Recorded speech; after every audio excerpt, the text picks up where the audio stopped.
احنا جايين من كل مكان، الصويرة زينة البلدان، نزورو ونرجع فرحان. كالظبيل وللهيل ولا حوض السلاح وثوم حيلة، نضربو شوفار هاد الليلة.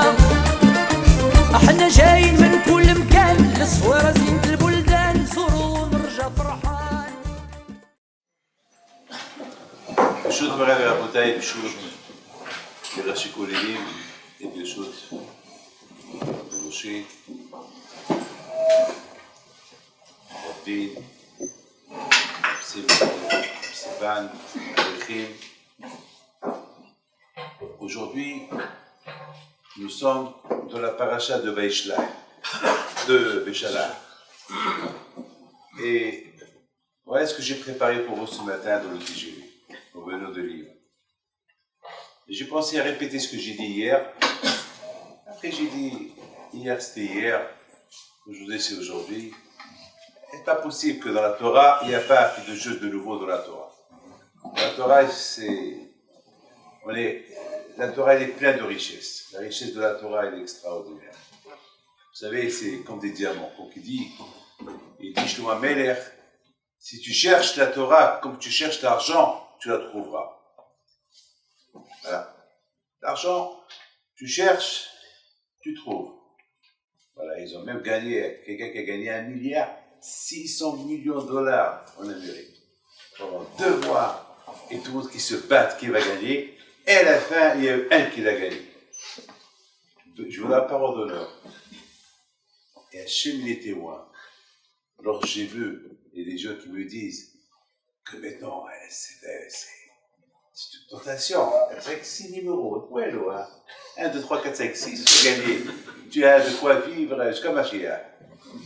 Et peut-être même plus. Ah, regarde, je vous donne la parole d'honneur. Vous savez quoi, qu'est-ce que je vais faire avec? Je ne voudrais pas. Alors, il y a mon instinct qui me dit, David, il y a des yeshivot. Combien des yeshivot? Ben, tu peux donner. Et qui te dit que tu vas donner, que tu vas créer des yeshivot? Ça va te perturber cet argent. Donc, finalement, pourquoi? Et j'ai eu une tentation. Et j'ai vu en Israël, il y a des Israéliens, ils ont acheté des 100, 200, 300, 400 tickets, ça va pour peut-être la chance. Mais finalement, je n'ai pas voulu acheter. On m'a même appelé d'Amérique. Rabbi, on achète pour toi et on te le met de côté. L'autre, j'ai dit, ils achètent pour moi, mais de côté, si gars, ils vont le prendre. Alors, à la fin, j'ai dit, je rigole. J'ai dit, toujours eu cette idée-là. Allez, bon Hachem, j'ai mes petits dollars. J'ai mis un peu ce que j'ai à gauche et à droite. Et bon Hachem, c'est pas que j'ai cherché plus. C'est trop de tentation. Enfin, ça, regardez la bataille, la paracha de la semaine. Quand je prenais la première Abraham, que lorsque les Juifs vont sortir d'Égypte, ils vont sortir avec beaucoup d'argent. Et qu'est-ce que le Midrash dit? Qu'est-ce que le prophète dit? Il dit que tout l'argent que je leur ai donné, ils ont fait avec le veau d'or, le Hegel.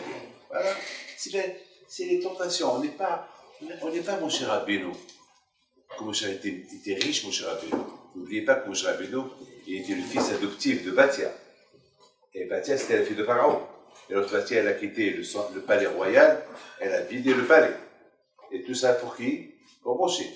Et Moshe était riche avec les pistolets. C'est-à-dire que lorsqu'il a cassé les tables de la loi, il y a eu des diamants qui se sont sortis là-bas. Il était milliardaire.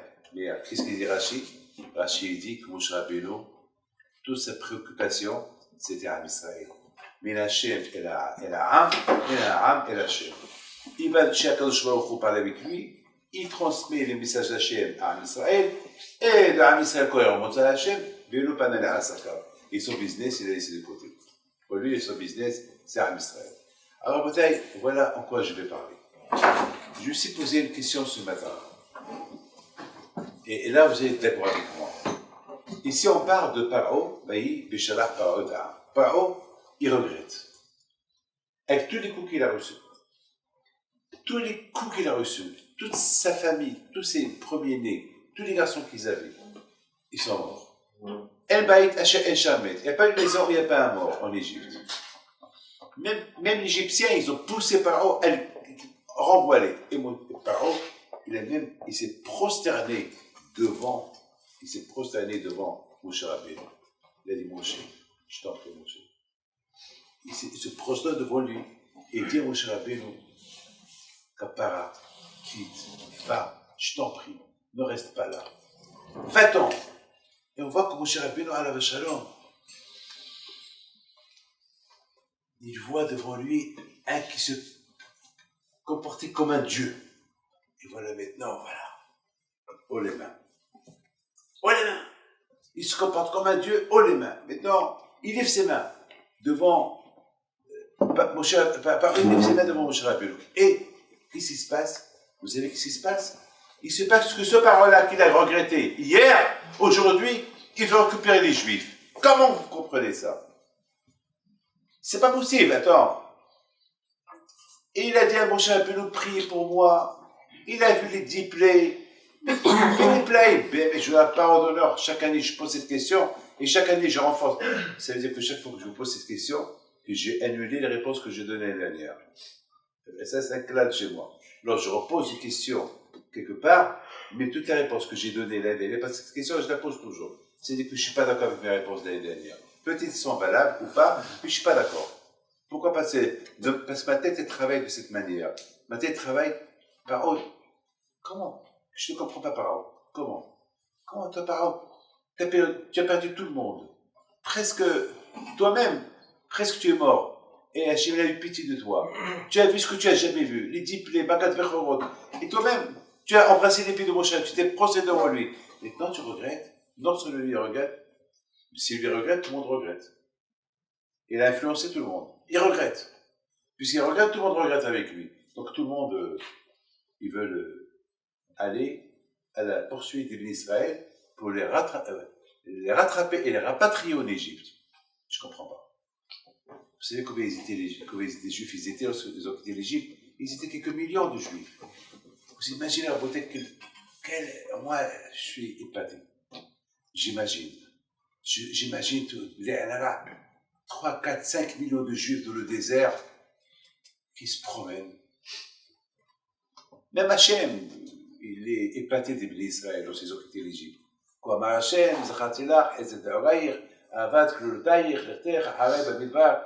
Même Akash Baruch Hu, il est tellement heureux. Jusqu'à maintenant, Akash Baruch Hu, il dit, je ne vous ai pas oublié. Jamais j'oublierai. Lorsque vous avez quitté l'Égypte, vous êtes partis avec vos enfants, sans demander qu'est-ce qu'on va boire, qu'est-ce qu'on va manger. Et vous avez eu les Mouna et le Beth en moi. Jamais j'oublierai ça. Mais quand même, on va essayer de comprendre qu'est-ce qui se passe. Alors, peut-être, il y a le Ramban et tous les Mfarshim. Tous les Mfarshim. Ils posent cette question que je vais vous dire maintenant. C'est une question que j'ai vue dans beaucoup de livres qui rapportent cette question-là. Comment est-ce possible que Akadosh Baruch Hu, il a enlevé, vous savez très bien que nous, on a lu arbitre. C'est-à-dire, si je veux fumer Shabbat, Shalom, c'est pas le bon Dieu qui va l'interdire. Quand je crois il a dit, David, ne fume pas Shabbat, c'est péché, mais à moi, il a lu arbitre. Je fume ou je fume pas. C'est le livre arbitre, il est chez moi. C'est un livre arbitre que Akadosh Baruch Hu, maintenant. Si maintenant je veux faire Teshuvah, c'est mon livre arbitre de faire Teshuvah. Hachem, il ne peut pas rentrer dans ma vie privée et me dire, David, je ne veux pas te laisser faire la Teshuvah, mais je veux la faire. Tu ne te mêles pas. J'ai mon livre arbitre de faire Teshuvah. Parce que mitzvah de la Torah. Donc après, toute une fois, Hachem pose une question. Comment est-ce possible que Hachem, il a enlevé le libre arbitre de Paro? Paro, il veut faire Teshuvah. Beaucoup de fois, on a vu dans la Torah que Paro, il regrette, il fait Teshuvah. Mais qu'est-ce qu'on voit? On voit que Hachem, Hachem et les Paro. Akash Baruch Hu, il a endurci le corps de Paro. C'est pas pour ne pas faire Teshuvah, le lendemain, il éclate. Là aussi, on a vu que Hachem, il a endurci le corps de Paro. Pour ne pas qu'il fasse. C'est pas normal, c'est pas logique. Vous avez compris ce que je veux dire? Hachem, il n'a pas le droit de ne pas laisser Paro faire Teshuvah. Haram. Attends, Hachem, toi, tu es émette. Tu ne peux pas faire ça. Il n'a pas le droit de faire ça. Alors pourquoi il l'a fait? Alors, voilà, c'est une question, le Ramban, tout le monde pose cette question-là. Donc maintenant, on a deux questions qu'on va essayer de comprendre. La première, comment Hachem il enlève le libre arbitre de Paro pour ne pas faire Teshuvah? Et la deuxième question, c'est ma question, comment Paro, après tous les coups qu'il a reçus, il veut encore aller chercher les Juifs, et alors là, que je crois encore, il va lui endurcir son cœur pour aller chercher les Juifs. Alors, maintenant, entre vous et moi, est-ce que c'est Paro qui a commencé, ou c'est Hachem qui a commencé? Voilà. C'est la troisième question. Qui a commencé le premier? Et c'est Paro qui a décidé d'aller chercher les Juifs, ou c'est Hachem qui lui a mis ça dans la tête? Dans la Torah, c'est pas écrit. Dans la Torah, c'est écrit uniquement que Paro, il a décidé d'aller chercher les Juifs, et après la Torah a dit, Hachem lui a endurci le cœur. Ah, maintenant, qui? Ça, j'ai pas encore vu. Ça, c'est une question aussi que j'ai. Alors, vous savez, écoutez bien ce que je vais vous dire. David Ameller, il est super, pour ceux qui lisent Tehillim. Il y a un passage qui dit, Vilibi, halal vekirbi. David Ameller, je ne sais pas si on l'a lu comme ça, halal vekirbi. Alors, le mot halal, c'est, mon cœur, il est, c'est-à-dire un grand couloir, un grand halal, un grand halal avec un espace vide, un creux, ou bien halal, ça veut dire c'est un mort. Un mort. Halal, c'est halalim. Halal, c'est un mort. Un cadavre. Un cadavre. Halal. Alors, c'est quoi un cadavre? Il est mort dans mon cœur. Alors, il y a un farchim qui disent que David Ameller, tellement, il a eu le Tzahara, il a tellement égorgé le Tzahara, jusqu'à que, vous savez que Rabbi Yeroham, à la Shalom, un grand de Moussa, il dit que le Tzahara, sa place c'est dans le cœur. C'est dans le cœur. Il se cache dans le cœur. Vous savez que le cœur, il y a beaucoup des coins dans le cœur. Il se cache, on ne le voit pas. À tel point que la personne, il croit qu'il a fait Teshuvah, mais il y a encore là-bas le Tzahara. Ça veut dire que, Bémet, pour qu'il y a enlevé le Tzahara du cœur, c'est un grand travail. C'est un grand travail. Ça veut dire que, aujourd'hui, le grand travail, c'est le téléphone aujourd'hui. On peut même étudier tout de suite, machinalement, on va prendre le téléphone pour voir. C'est ça, pour voir le téléphone. Alors, on est en train d'étudier. Tu es en train d'étudier la Torah et le téléphone, ça c'est le Tzahara. Et la personne, il ne se rend pas compte. Non, c'est ça. Voilà, j'écoute et je vois. Mais j'écoute. Mais ce que tu as écouté, ça ne va pas rentrer. Parce que ta tête, le quart de ta tête était là. Donc, le 100%, tu l'as perdu. Et lorsqu'on perd le 100%, on a tout perdu. Pour que ça reste dans la tête, il faut qu'il y ait le 100% dans la tête. Lorsqu'il n'y a que 99% et 1% qui n'est pas dans la tête, tu perds tout. Tu as perdu la guerre. Il dit David Ameller, lui il dit ça, c'est pas, il a écrit dans le Tehillim avec Ruach HaKodesh, dans mon cœur, le Tzahara il est mort, c'est un cadavre. Il est mort, il n'existe pas. Quand les Hachem lui disent, les tzadikim les tzara biyadam, les tzadikim le Tzahara il est dans leurs mains. Ça veut dire il est dans leurs mains, il est là. Donc il ne peut pas avoir de mot visible parce que le Tzahara il est là. Ce Tzahara qui leur donne le mot visible, il est là. Écoutez le hiddush que j'ai dans le train. Écoutez bien ça. Alors, halal, c'est quoi? Halal, c'est un cadavre. Halal, c'est le Tzahara. Ça veut dire que David Ameller dit que le Tzahara, il est mort dans mon cœur. Il n'y a pas de Tzahara, il est mort. Très bien. Très bien, super. Mais ce matin, dans le TG, j'ai dit, mais c'est quoi halal? À part cadavre, espace, est-ce qu'il n'y a pas, on peut pas adapter quelque chose d'autre sur le mot halal? Et hop, j'ai senti mon cœur qui montait jusqu'à la gorge. Je l'ai senti. Halal, c'est Gematria Haïm. Halal, Het, Lamed, c'est la Gematria de Haïm, la vie. Ça veut dire que David Ameller est averti. Toi, tu crois que le Tzahara, il est mort, mais il est vivant. Toi, tu crois qu'il est mort, tu l'as tué, ça y est, il est demain. Tu n'as aucune garantie. Il peut être vivant. Il fait le mort. Il fait le mort. Le Tzahara qui fait le mort. Et c'est encore qu'il est mort. Mais il n'est pas mort. Il n'est pas mort.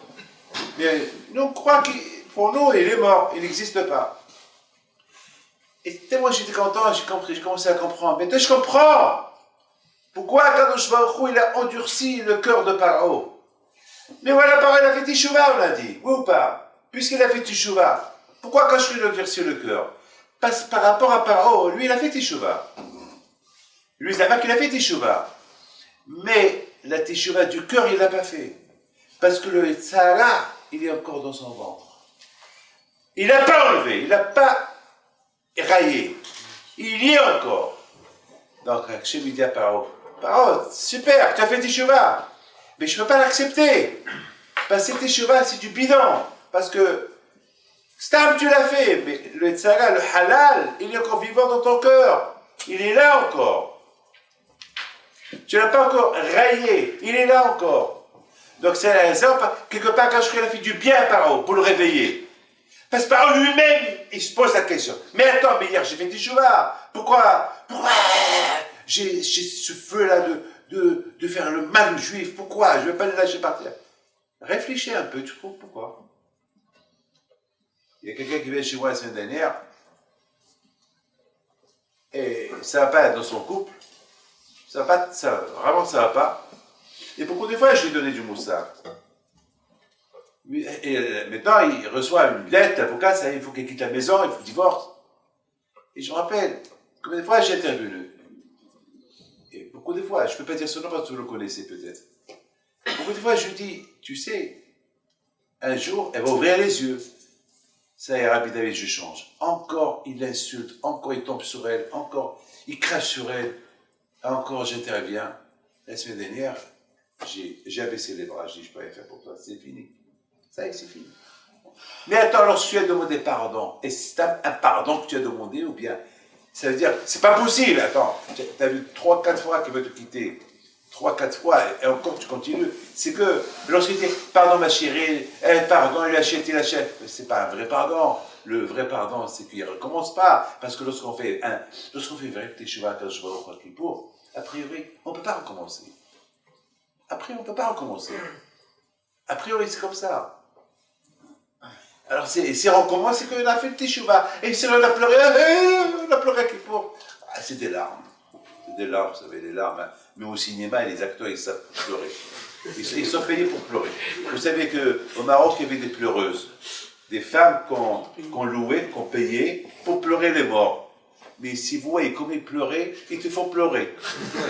Même si tu es parent, ils te font pleurer. Ils te font peur et tu fais tes chevaux. Eux, après, ils vont discothèque le soir. Voilà. Ils sont payés pour ça. C'est tout. Et c'est pleureuse. Non. La Bretagne, je comprends, c'est la raison pourquoi Kadosh Baruch Hu, c'est pour ça, Hachem il n'a pas laissé le libre arbitre à parole contre Kadosh Baruch Hu. Ça l'arrange que parole il s'arrange. Ça l'arrange à Kadosh Baruch Hu. Mais Kadosh Baruch Hu il voit que parole. J'ai vu une question qui pose, je ne sais pas qui la pose. Je crois que c'est Rabbi Shalom Sess qui la pose. Oh oui, les Hamad Shemesh.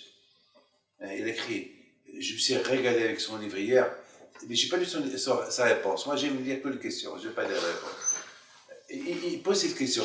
Il dit, je vous en prie écouter sa question. C'est un grand tzaddik, Rabbi Shalom Sess. Il pose cette question, il dit, je ne comprends pas. Quand je lui dis à Moshe Rabbeinu, va libérer les Juifs, et après, quand je lui dis à Moshe Rabbeinu, tu sais, je vais endurcir son cœur. Alors pourquoi tu l'envoies?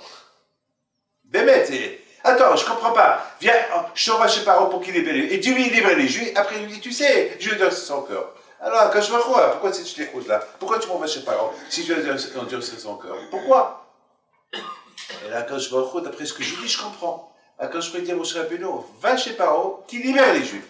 Mais je sais qu'il va, chaque fois, il va te dire, oui, mais dans son cœur, il n'est pas d'accord. Dans son cœur, il y a une Tzara qui est là. Et j'ai une grande preuve pour vous, hein. Je sais que vous me dites quelle preuve Rabbi David vous avez. Et j'ai la preuve. Et j'ai une preuve éclatante. Preuve bémet, c'est éclatante. Heureusement qu'il y a Rashi. Heureusement qu'il y a les Midrashim. Parce qu'il n'y avait pas les Midrashim. S'il n'y avait pas Rashi, eh ben, on serait cassé la tête, on n'aurait rien compris. On n'aurait que des questions, et sans réponse, là, sans réponse. Bon, maintenant, à Bretagne, on a compris maintenant, jusqu'à maintenant, pourquoi quand je vois au roux, quelque part, il a enlevé le libre arbitre à Paro. Pourquoi? Pour le réveiller. Il peut dire à Paro, tu crois que je ne te connais pas, Paro? C'est vrai, hier tu as fait tes chevaux, mais au fond de ton cœur, tu n'as pas fait. Le Tzara, il est encore dans ton cœur. Le Tzara, il est encore là. Toi, tu as cru qu'il est parti, que le Tzara n'existe pas. Et pourquoi des fois, c'est ce qu'on croit? On croit que ça on a fait botte et cheval, ça y est, et après on recommence. Ça prouve qu'il y a quelque chose encore, il y a quelque chose qui reste dans le cœur. C'est pour ça qu'on appelle ça, pour ceux qui sont dit appeler ça. Or, le Arba Asar, Botkin et Hametz, c'est Oraner. Botkin et Hametz, c'est Oraner. Et là-bas, la Mishnah dit il faut faire l'abdika, Bahourin, Batzdaki, il faut faire l'abdika même dans les trous, dans les fentes. Et les Baal Moussa, ils disent la vraie bdika, le vrai recherche de Hametz, c'est les recherches des fautes que tu as dans ton cœur, même dans les fentes de ton cœur. Même dans les fentes. Est-ce que nous on cherche dans les... Est-ce que quelqu'un va cacher dans les fentes, la Hametz? Il n'y a pas, ça n'existe pas. Une fente, j'ai rien à faire, je vais chercher les fentes et mettre là-bas, je vais cacher là-bas un petit morceau de pain. Du fou alors. Ils ne sont pas des fous ici. La Mishnah, non. Ça veut dire que la Mishnah, elle parle, elle dit aussi autre chose. Elle dit que même le cœur. Vous savez, la bouteille, je vous raconte une petite histoire que j'ai lue cette semaine. Écoutez-la bien. Il y avait un diamantaire, ça s'est passé à Ramat Gan, en Israël. Il y avait un diamantaire il sort avec une petite enveloppe où il y avait un diamant qui coûte $80,000. Il le perd. Il sait qu'il a perdu dans le building. Il sait, mais il ne sait pas où. Il cherche, ne trouve pas. Alors il a une super idée. Il est parti à la réception. Ceux qui surveillent les caméras. Et il dit, écoute-moi, j'ai perdu mon diamant. Alors, viens, on va voir un peu le film, la caméra. On va voir, peut-être qu'elle a trouvé. C'est pas possible. Et ben, elle ne s'est pas envolée comme ça. Donc, ils ont commencé à voir. Et voilà, ils voient comment lui il marche. Il fait tomber l'enveloppe. Et on attend. Et un monsieur qui l'approche, il trouve l'enveloppe. Il voit si personne le voit. Il prend l'enveloppe, il avait de sa poche, il s'en va. Ah, c'est lui. Ils l'ont appelé. Est-ce que tu n'as pas vu une enveloppe où il y avait un diamant qui coûte $80,000? Il leur dit, vous croyez que j'ai rien à faire? Vous croyez que moi j'ai rien à faire? Je marche les couloirs, je promène. Moi j'ai mon business, moi. Et si je dois les trouver, pourquoi vous croyez que je ne vais pas la donner? C'est sûr. C'est sûr. Je crois qu'il s'énerve. Quoi, vous me prenez pour un voleur? On ne va pas vous gêner parce que vous allez voir quelque chose. Quoi? Que vous allez montrer? Ils n'avaient pas le choix que de montrer comment il a trouvé l'enveloppe, il a vu le diamant, et il l'a remis dans sa poche. C'est ça? Il a rougi. Il n'avait plus de réponse. Oh, je m'excuse. Bon, bien sûr, parce qu'il était membre des diamants du building, il a donné un knas, une punition d'1 an, qu'il n'a pas le droit de rentrer au building. Mais après, maintenant, celui qui a raconté cette histoire, c'est un grand Baal Moussa. Il dit, mais ce diamantaire, il sait qu'il y a des films, il sait qu'il y a une caméra. Aïn Roa, il sait. Alors tu sais, attends, dans la vidéo du diamant, il y a, vous savez, on voit, tu sais. Alors comment est-ce possible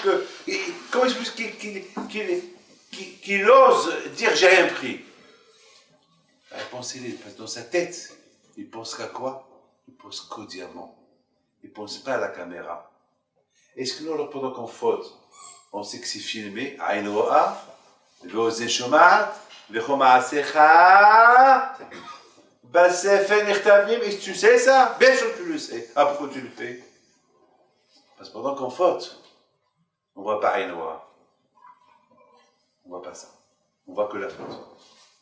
C'est tout, malheureusement. On voit que ça. La bouteille, c'est un moussak extraordinaire, la bouteille, qu'on peut apprendre à bouteille de Paro. C'est vrai, Paro, il a regretté ce qu'il a fait hier. Il a renvoyé les pays Israël. Il a embrassé les mains de Moshe Rabbeinu. Il a dit, allez, Tséou, priez pour moi, prenez le cadeau, allez-y, allez. Et le lendemain, soudainement, le lendemain, il s'est réveillé. Il s'est réveillé le lendemain. Il dit à ses serviteurs, qu'est-ce qu'on a fait? Ouais, allez là, qu'est-ce qu'on a fait? Pourquoi on les a renvoyés? Pourquoi on a renvoyé les Juifs? Mais Ovdé, non. Ils étaient esclaves chez nous. Ah, c'est Paro qui parle. Là, vous savez, on va le récupérer. Alors, automatiquement, lorsque lui dit on va le récupérer, qu'est-ce qu'eux ils font? Ils disent d'accord. Mais la question, elle est comment tu dis d'accord? Voilà la bouteille, ce que j'ai pensé.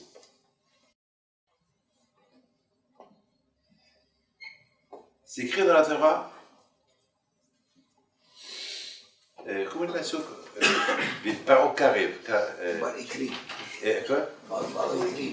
Paro écrive. Paro il approche. Et les Juifs ils voient. Rachid sur place, qu'est-ce qu'il dit? Il a vu le sar de Mitzrayim, celui qui protège les Égyptiens avec un affav, Samalach, avec ses ailes. Et ses ailes, ils étaient sur l'Égyptien. Il les protège. Comme ça. Avec ses ailes. Et les Juifs, ils ont vu ça. Quoi? Encore ce malach qui protège Paro? La bouteille. Paro. Il a fait Teshuvah hier. Mais le malach, il est encore vivant. Le Satan, il est là. Hier, il a fait une grande Teshuvah. Mais le Satan, le sang de Mitzrayim, il était encore dans son cœur. Ce sang de Mitzrayim, il a fait le sang mort. Il a fait le mort dans le cœur. Donc hier, il a envoyé. Mais ce mort-là, ce Tzara qui était soi-disant mort dans le cœur de Paro, il s'est réveillé. Il dit Paro, quoi, tu es vivant encore? Eh oui, je suis vivant. Quoi, tu n'es pas mort? Mais non, je ne suis pas mort. J'ai fait semblant que je suis mort. J'ai fait que du semblant. Je te protège, je suis là. Ah bon? Alors qu'est-ce que je fais? Allez, va poursuivre les Juifs. Ramène-les, rapatriez-les. Voilà. Et quand Paro le fait Teshuvah, quand il a dit Mikamocha Ba'elim Hashem, pourquoi il n'a pas dit Mikamocha Ba'elim Hashem en Égypte? Pourquoi il n'a pas dit? Lorsqu'il voit tout le monde est mort, aucun Véchor juif est mort, il n'y a que lui seul, dans toute l'Égypte qui est resté vivant, il aurait dû dire Mikamocha. Non. Parce qu'il y avait encore dans le cœur un qui faisait semblant qu'il est mort. Et tant qu'il n'est pas mort, il ne peut pas. Il ne peut pas le dire. Il y a une force. Et c'est à cause de cette force-là qui était encore vivante dans le cœur de Paro et qu'elle a empêché d'admettre sa vraie défaite, parce que maintenant, il va lui endurcir son cœur encore une fois pour la dernière fois, pour lui montrer, pour l'achever pour de bon. Et lui, et le Sahara, et le Malach qui protège l'Égypte. Et quand Bémet Paro a fait une grande Teshuvah bien, au moment qu'il a vu le Malach, l'ange, qui protège l'Égypte, il est mort. Vous me dites, Israël, Mitzrayim, Met, Asifatayam, qu'est-ce qu'il dit Rachid encore? Ils ont vu le sang de Mitzrayim qu'il est mort. Celui qui protège l'Égypte, le Malach, il est mort. Maintenant qu'il est mort, alors Paro maintenant, il est devenu Ben Horin. Il est devenu un homme libre de Yitzhara. Il a dit, Mika Mohamed, qui comme toi Hachem? Il n'y a pas comme toi Hachem. Maintenant, cette phrase qu'il a dit, c'est une phrase qu'il a dit au moment qu'il n'y avait rien dans son cœur. Son cœur était vivant. Et je voudrais vous dire quelque chose. J'étais un peu choqué cette semaine. Pour vous dire jusqu'à combien le Yitzhara est fort. Il y a quelqu'un, c'est une histoire que je ne peux pas dire des noms, rien, mais moi et Hanania, on connaît l'histoire. On la connaît bien. Il y a quelqu'un qui nous aide beaucoup. Ifi Dafayomi. Il habite quelque part en dehors de la France. C'est un grand bal de Tzedaka, un grand bal Hesed. Il ne fait rien sans me demander. Et tout le temps, et chaque fois que je l'ajoute sur son programme de Torah, il se réveille à 3h du matin, 4h du matin, il étudie, il fait tous les sgoulots de la Parnassa, les sgoulots de Enhara, les sgoulots de Tarat Amashava, Shmerat Ainaim, il fait tous ces sgoulots, parce que c'est un bel homme. Il a un seul Yitzhara, il aime les belles voitures, très belles voitures. Mais ce n'est pas des voitures qui coûtent, c'est des voitures qui coûtent 300, 400, 500 000 $. Il aime ces voitures-là, c'est son Yitzhara. Et beaucoup de fois, je lui dis, mon fils, Il dit, Rabbi David, je fais rien. Le matin, je me réveille à 4 h du matin, une fois que j'ai tout fait, vers 6 h du matin, je vais me faire un petit tour là, avec cette voiture-là. Personne ne me voit, donc après personne ne sait que j'ai ces voitures-là. Je dis, mais pour toi, c'est pas bien. Bon, c'est toujours son Etzara, il aime toujours les voitures, les Ferrari, toutes les belles voitures qui peuvent exister, qui coûtent très très cher. C'est son Etzara. Bon. Il me dit, mais je sors pas, je suis honnête, je suis tada. Mais chaque fois, je lui dis, tu vas tomber un jour à cause de ces voitures-là. Ces voitures, ce Etzara de ces voitures-là, un jour tu vas tomber. Il me dit, pourquoi je vais tomber? Mais je fais tout pour ne pas tomber. Je lui dis, tu te trompes. Ah, il y a combien de fois je lui ai dit? Combien de fois je lui ai dit? Combien de fois même je lui ai écrit des lettres? Allez, n'achète pas ça. Et en plus, il veut une bracha, parce que j'ai de Enara. Mais attends, tu veux pas Enara, tu veux bracha. C'est pas. Je sais pas, mais c'est amour qu'il a pour ces voitures-là. Et j'étais chez lui à 2 bar mitzvot. Il faut voir comment il vivait avec sa femme. Quel caveau il fait avec sa femme. Quel caveau, comme il parle d'elle. Et comment elle était habillée, comment elle est diamant, tout ce que vous voulez. Voilà la beauté du choc de ma vie est arrivée il y a un mois. Sa femme, elle vient chez moi, elle pleure. Je dis, qu'est-ce qui se passe, pourquoi tu pleures? Pour moi, elle devait être heureuse. Je me dis, ça y est, il m'a donné le guet. Il m'a divorcé. Comment? Mais il y a 6 mois, je vous ai vu. Mais il y a 3 mois, tu m'as envoyé un chèque, parce que c'est elle qui a signé les chèques. Ouais. Qu'est-ce qui se passe? Elle pleure, elle pleure, elle pleure. S'il vous plaît, j'étais curieux. Qu'est-ce qui se passe? Elle me dit, bon, malheureusement, dans le travail, il y a une nouvelle secrétaire qui est venue. Et cette secrétaire, elle s'habille mal. Et malheureusement, voilà, et maintenant, il est avec elle. Il est juif? Non. Il est goya. Comment?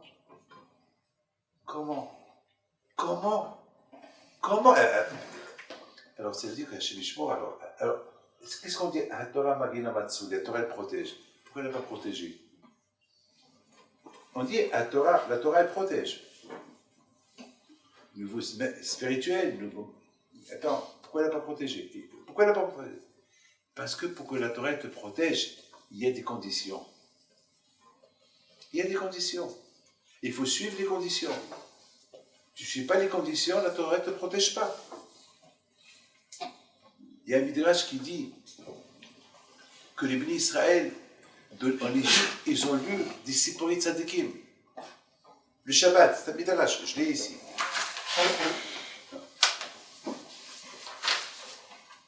מלמד שהיו בידם מגילות שהיו משתעשעים בהם משבת לשבת. לומר שהקדוש ברוך הוא גואלם לפי שהיו נוחים בשבת. C'est que le Shabbat, c'était le seul jour qui ne travaillait pas, c'était Moshe Rabbeinu qui a donné ce conseil à Pharaon, que si tu veux que les esclaves y vivent, donne-leur un jour par semaine. Et s'ils travaillent toute la semaine, ils vont crever, ils vont mourir. Donc il a écouté. Et alors de quel jour je leur donne? Dans leur Shabbat. Alors qu'est-ce qu'il faisait Shabbat? Le Midrash, il dit, dans le Midrash Shabbat, il dit qu'il lisait. Parce que vous savez qu'Adam Arishon, il écrit son histoire. Il a écrit jusqu'à sa mort. Et Noah, il a écrit de la Teva jusqu'à sa mort. Et après, c'est Hanoch, il a écrit. Et Abraham, il a écrit jusqu'à sa mort. Yitzhak, il a écrit jusqu'à sa mort. Yaakov, il a écrit jusqu'à sa mort. C'est celle Migilot qu'ils avaient. Il lisait ces histoires-là. Et c'est ça qui les a plus ou moins aidés, parce qu'il n'y avait pas la Torah. Moi, il y avait les histoires. Et les histoires, c'était la Emouna. C'est-à-dire que ce qui a aidé les Juifs en Égypte, pour rester des Juifs, et pour ne pas s'assimiler, la Emouna. C'est la raison que nous, aujourd'hui, on doit parler de l'Égypte tout le temps. Si eux, ils sont renforcés par les histoires de l'Emouna, la peuple de non, nous, c'est ça. Nous, aujourd'hui, on est dans l'exil, dans le Olam, on est dans le Sherwout, dans des travaux forcés, de l'argent, de ce Olam, ce monde-là. Donc, on a besoin de l'Emouna. On a besoin de parler, de raconter des histoires, des tzadikim, etc., etc., etc. On a besoin de ça. Une fois, Rabbi Salanter, pas Rabbi Salanter, j'ai un autre, j'oublie son nom, Grand Baal Moussa. Une fois, il arrive chez lui à la maison, il tape à la porte, et il entend que personne ne répond, sauf que sa mère, il dort. Moi, j'arrive à la maison à 2h du matin, 3h du matin. Qu'est-ce que je vais faire? Je n'ai pas de clé. Ben, je vais taper. Oui ou pas? Qu'est-ce que vous allez faire? Vous allez taper. Taper, hein? Qu'est-ce que vous allez faire, vous, Armand? Vous allez taper. Oui ou pas? Et voilà. Ce rave-là, j'ai oublié son nom, c'est un grand Baal Moussa. Il est resté toute la nuit dehors, dans le froid, il a dormi dehors. 2 escaliers. Il dit, je ne vais pas le réveiller, je ne vais pas réveiller papa et maman. Laissez dormir. Moi, cette histoire-là, elle me donne du courage. Moi, jamais je ferais ça. Mais peut-être, je taperais un peu moins fort. Hein? Je ne vais pas taper très fort, moins fort pour ne pas le faire peur. Peut-être. Ouais, et chaque fois, je vais taper plus fort. Enfin, j'ai réveillé. Progressivement. Progressivement. Voilà, progressivement, je crois que je l'ai réveillé. Mais ce rave-là, il n'a pas réveillé. Hein? Bémet, ça m'a donné. Hier, je me suis réveillé avec ça, je ne sais pas la peur. Bon. La bouteille. Qu'est-ce qui a fait que ce monsieur-là, la Torah ne l'a pas protégé? C'est quoi la protection de la Torah? Regardez mes mains. Regardez mes mains. Tu ne peux pas conduire une Ferrari. La Ferrari, elle te montre ton argent. Elle dévoile ta richesse. Elle dévoile, tu es le seul dans cet endroit qui a ça. Je suis le seul qui a ça. C'est pas tout le monde qui a ça. Ah, je la conduis. Vous savez que des fois, à Miami, on vient me chercher avec des Rolls-Royce, avec des Ferrari, avec des Porsche. Et je les regarde. Et je leur dis, je marche à pied. Mais Rabbi David, je peux pas, j'ai pas le courage et le cœur de rentrer dans une Ferrari. Imaginez-vous qu'on va me voir dans une Ferrari. Rabbi David, mais je la conduis pas, mais je suis assis. Je peux pas. Mon corps, il me lâche, il me laissera pas. Je peux pas. Une Porsche, je peux pas. Une Rolls-Royce.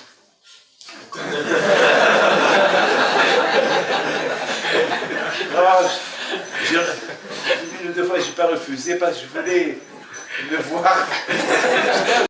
Ce qu'il y a dedans, me pencher, comment tu dis, se baisser jusqu'à devenir comme une boîte de sardines dans ces Ferrari. Là, je ne pourrais pas. Et je vous entends, même que je suis monté dans cette Rolls-Royce à Miami cette fois-ci, j'ai couvert ma tête, j'ai pris j'avais les cheveux, et j'ai couvert ma barbe pour ne pas qu'on me voie. Parce que je ne peux pas, je ne veux pas qu'il y ait Hilou Hashem, les Juifs. La Torah n'a pas protégé parce que, malheureusement, il n'a pas suivi les conditions. Tu ne peux pas être, la Gemara il dit, les Moussa ils disent, tout le monde le dit, on ne peut pas être tzaddik dans la Torah et aussi profiter de ce monde-là. Si tu peux profiter, tu manges, tu dors, tu achètes une voiture, mais pas chercher le plaisir. Et le plaisir, c'est plaisir. Le plaisir, c'est la Torah. C'est tout. 100% vous avez un plaisir, vous tous. Sinon, vous ne serez pas là. 100%, vous avez un grand plaisir ici. 100%. La Torah, c'est le plaisir. Ceux qui ne sont pas le plaisir de la Torah, ils perdent son temps. Ceux qui ne sont pas le plaisir de les histoires de cette équipe, ils perdent son temps. Il y avait quelqu'un à qui j'ai raconté une histoire d'un tzaddik. Je racontais comme ça, hein. Il me fait comme ça. Regardez-moi ce qu'il s'est fait. Regardez-moi. La main. Voilà. Vous savez, moi, ce qui fait pouf, je le tue. Je rigole pas. Je le tue.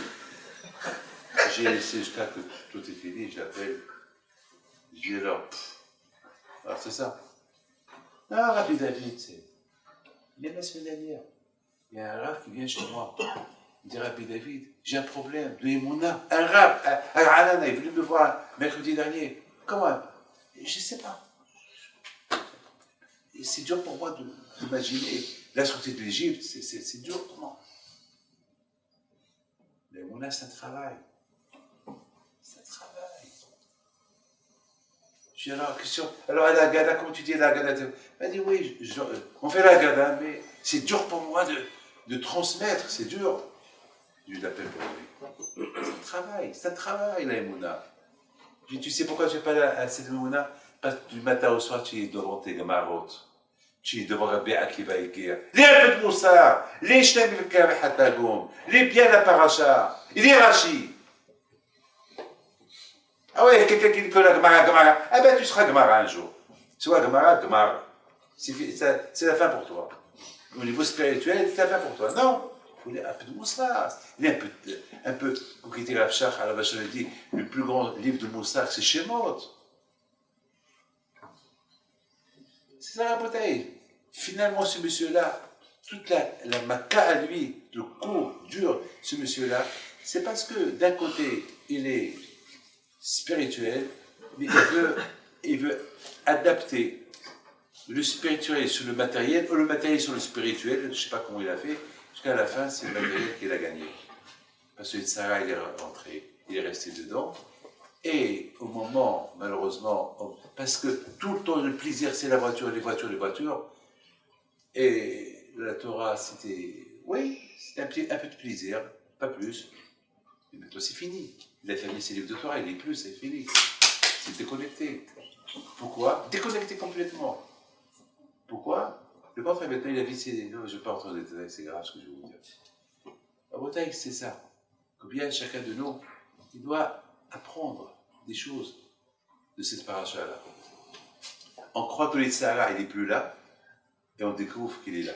Alors, je vous donne un petit conseil. Comment découvrir que le Sahara, il est encore en vous? Que pendant la prière, vous allez voir votre téléphone. Ou ceux qui, malheureusement, ils regardent des films à chez Mishmor. Alors, c'est pas possible. Le plaisir des films et le plaisir de la prière, ça marche pas.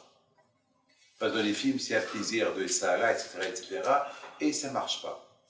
Ça marche pas avec la Kadosh Baruch Hu. Notre plaisir, il doit être que dans la Torah. Bien sûr, on peut avoir une voiture, on peut manger, on peut avoir une villa, une maison, bien sûr, c'est pas péché tout ça. Mais il faut faire attention qu'il ne faut pas le plaisir du matériel, il dépasse le plaisir que tu as dans la Torah, dans la prière. Si ça dépasse, allez, t'es perdu. Parce que beaucoup de fois, le savant, je vais vous expliquer, il peut nous montrer que je suis inexistant, mais il fait semblant qu'il est vivant, qu'il est mort, mais il n'est pas mort. Et c'était ça le cas de Paro. Paro, tout le temps, il a cru que le Satan, il est parti, le Sahara, il a plu, et à la fin, il s'est réveillé. Pourquoi? Parce que le Satan, il n'a pas raillé complètement de son corps. Jusqu'à qu'il a cru que c'est fini, c'est maintenant à Bakat Verot, et le Satan, il n'est plus là. C'est maintenant, il dit aux Juifs, partez, mais il n'a pas dit Mikamochabaï le Machem. Le fait qu'il n'a pas dit pas comme toi Hachem, alors ça prouve qu'il y a encore une force dans son corps, dans son cœur, qui fait du semblant qu'il est mort. Ce Satan fait semblant qu'il est mort, il n'est pas mort. Et dès que les Juifs sont sortis d'Égypte, il a commencé à se réveiller, il a commencé à réveiller Paro, et voilà, là, quand il va l'oser sur son cœur, et là, quand il va en finir. Ah, maintenant, je termine, hein. Vous allez tous me poser la question. Mais tous, et vous êtes obligés de me poser. Pourquoi Akadosh Baruch Hu, il n'a pas tué le sable de l'Israël en Égypte? Et là, qui peut me répondre? Pourquoi Hachem n'a pas tué le sable de l'Égypte à Mitzrayim, à Makat Bechorot? Qui le tue? Il a tué à Kalat Yamsouf. Qui le tue maintenant? Qui l'enfile avec lui maintenant? Comme ça part, ça fait, on a ras-le-bol, mais ça y est, c'est fini, allez. Alors vous allez me dire, parce qu'il y a eu Bizataya, parce que les Égyptiens ils sont partis avec de l'argent, alors que là-bas en Égypte on leur donne tout, c'est fini. Ouais. Pourquoi tous ces coups-là, on finit. Regardez la bataille comment quand je vois les Hacham. Mais quand je vois les Hacham, quand je vois les c'est extraordinaire. Quand je vois il avait peur d'une chose, laquelle les Juifs ils vont sortir bien de Rama. Et il va commencer à marcher dans le désert. Ce miracle-là, entre-temps, il risque de s'oublier. Mais Hachem, le but d'Hachem, c'est que les miracles des Juifs, il reste éternellement jusqu'à des générations à venir, jusqu'à Mashiach. Il ne faut pas que ça s'oublie. parce que beaucoup des fois, des bonnes nouvelles, il faut oublier des bonnes nouvelles. Beaucoup de bonnes nouvelles, on l'oublie.